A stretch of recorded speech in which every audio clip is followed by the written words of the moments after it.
உமையாபுரம் மாலி எல்லாத்தையும் தெரிஞ்சுப்போம். ஏற்பாடு பண்ணி கொடுத்துருக்கேன்.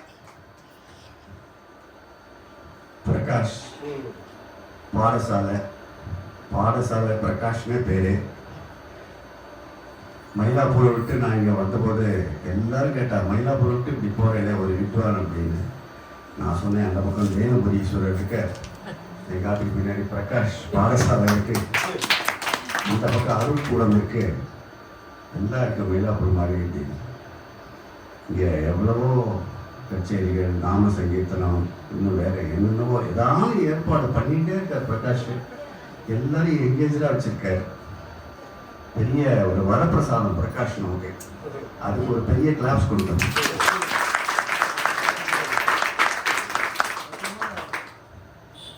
ரூபா ராமநாதன் ரொம்ப நல்ல வித்வத்து.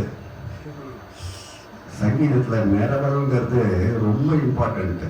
அதுக்கு ஒரு பக்குவம் வரணும். கீர்த்தனையில் நிறவல் பண்ணுறதுக்கு அது 2 கீர்த்தனையில் நிறவல் ரொம்ப அபண்டம் டேலண்ட்.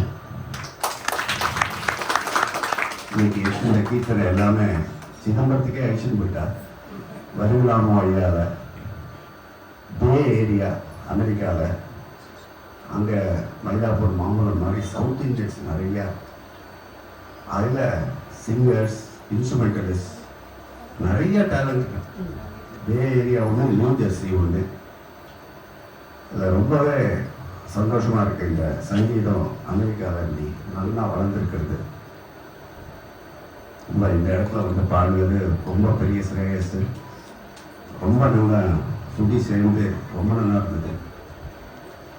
வயலின் நவீன் ரொம்ப நல்ல கை.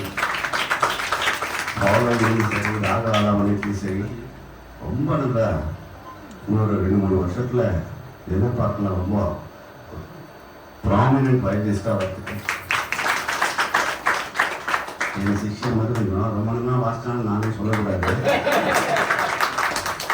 நீங்கள் கொடுத்த கரதோஷத்தெல்லாம் பார்த்தாக்கா ரொம்ப நல்லா வாசிக்காது தெரியாது.